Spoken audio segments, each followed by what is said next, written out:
can start your journey at Ferry Beach Boat Launch, go through Round Lake in the channel, then head to Fisherman's Island.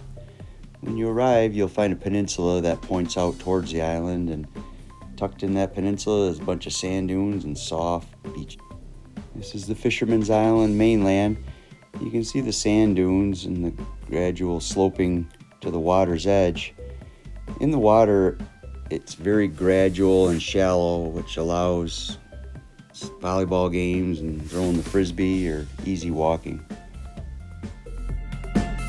Out in front of Fisherman's Island on the jet ski, July 5th. Up there's Boatland, and I'm gonna go take a ride all the way around the island. Next stop is Mount McSauba. Similar to Fisherman's Island, it's the base of a large dune. A little bit deeper there, and the water drops off a little bit deeper, still pretty shallow, easy to get to shore, but the waves are going to be a lot bigger. And you gotta watch out for these things, big rocks. This one is just down from there, and big rock is pretty common around there. In fact, they named an old nuclear power plant after it. Head back into the channel through Round Lake into Lake Charlevoix, and then to Oyster Bay. This is an old safe harbor for ships of the past, and now it's an anchoring spot for boaters to come in and get away from the big waves in Lake Michigan and even big waves in Lake Charlevoix. Tie the boats together or stay single, move about on little craft and swim, and it's a pretty easygoing, light area.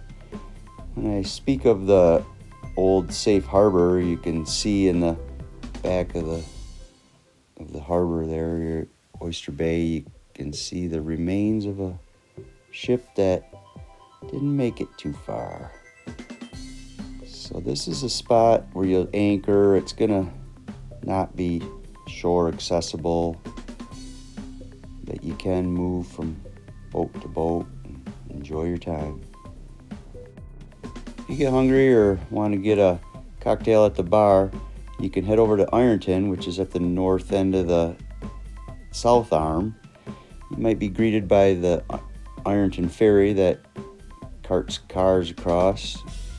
Replays, believe it or not, of Sam Alexander, who traveled 15,000 miles but was never more than 1,000 feet from his house. Get a beer at the landings, a lot of parking area there, and fuel up at the gas pump.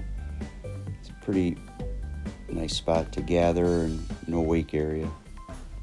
After that, you can head back to Charlevoix into Round Lake, enjoy the scenery, and park at one of the transient boat slips or fuel up at the gas dock down at the marina, Ward Brothers, and then head on back to wherever it is you started, whether it's back to the Ferry Beach Boat Launch or off to the Atlantic Ocean. Watch the bridge as it stays up.